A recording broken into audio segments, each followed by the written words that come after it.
Hello guys, welcome to our channel. நம்ம channel என்ன Bible verse explanation பார்த்துட்டு இருக்கோம். இன்றைக்கி என்ன வசனம் பார்த்தீங்கன்னா, கர்த்தருடைய வேதம் குறைவற்றதும் ஆத்துமாவை உயிர்ப்பிக்கிறதுமா இருக்கிறது, கர்த்தருடைய சாட்சி சத்தியமும் பேதையை ஞானியாகுகிறதுமா இருக்கிறது.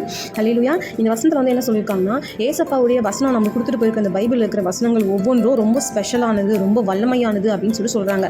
எப்படின்னா, அந்த வசனத்தை நம்ம படிக்கும்போது குறைவே இருக்காது, அந்த வசனத்தில் குறை கண்டுபிடிக்கவே முடியாதுன்றாங்க. ஒரு ஆத்மாவை உயிர்ப்பிக்கிறதா இருக்குதான். ஒரு ஆத்மா ஒரு கஷ்டத்தில் இருக்கும்போது, இல்லை ஒரு பிரச்சனை இருக்கும்போது நம்ம அந்த பைபிள் வசனத்தை எடுத்து படிக்கும்போது அந்த வசனம் நம்மளை உயிர்ப்பிக்கிறதா, ஒரு பூஸ்டர் பண்ணுறதா இருக்குதுன்னு சொல்கிறாங்க.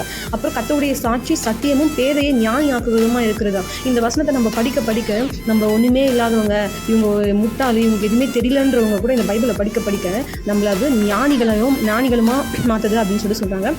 ஃப்ரெண்ட்ஸ், இந்த மாதிரி பைபிள் அதிகமாக படிங்க. டெய்லியும் அட்லீஸ்ட் ஒரு நாளைக்கு ஒரு வசனம், ஒரு அதிகாரமாச்சு படிங்க. அப்போ தான் அந்த வசனம் நம்ம உயிர்ப்பிக்கும், நம்ம ஆத்மாவை தேய்ச்சோம். கர்த்தர் தாமே இந்த வசனத்தின்படி ஆசீர்வதிப்பாராக. நாளைக்கு ஒரு இன்ட்ரெஸ்டிங்கான வசனம் மீட் பண்ணுறேன். அதுக்கு டாட்டா, பை பாய்.